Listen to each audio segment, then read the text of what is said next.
Karibu mpendwa mtazamaji wangu, tuendelee na kile kipindi chetu cha kitabu cha Henoko. Tunaendelea kukipitia kitabu cha Henoko sura kwa sura, ili na wewe uweze kusikia yale yaliyomo ndani.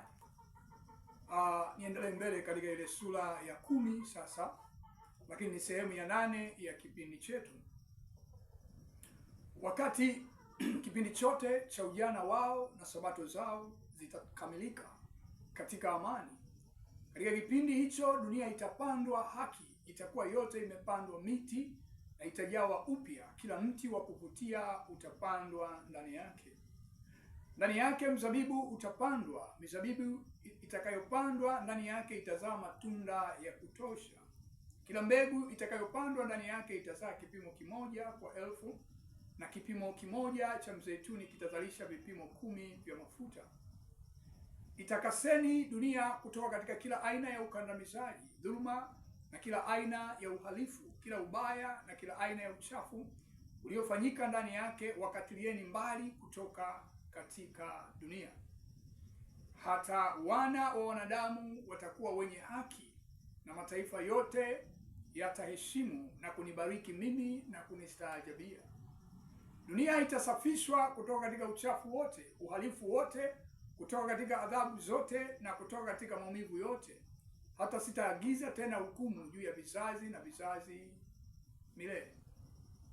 Katika siku hizo nitafungua hazina za baraka zilizo mbinguni, nami nitazifanya kushuka juu ya dunia na juu ya kila kazi na juhudi ya mwanadamu.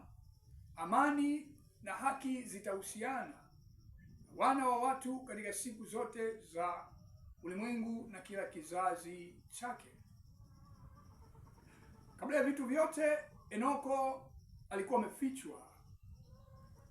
Hakuna miongoni mwa wanadamu aliyejua mahali alikokuwa amefichwa, mahali alipokuwa na nini kilitokea.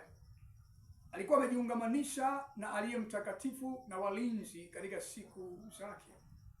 Mimi Henoko nilikuwa nikimbariki Bwana mkuu na mfalme wa amani.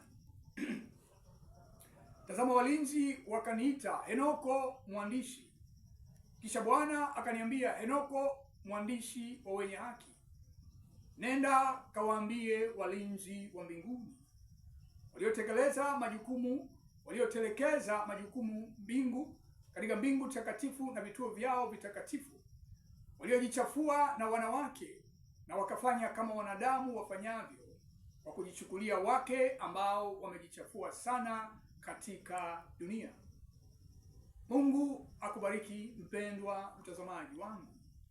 Tukutane wakati mwingine katika sehemu inayofuata. Yesu yu karibu kuja. Amen.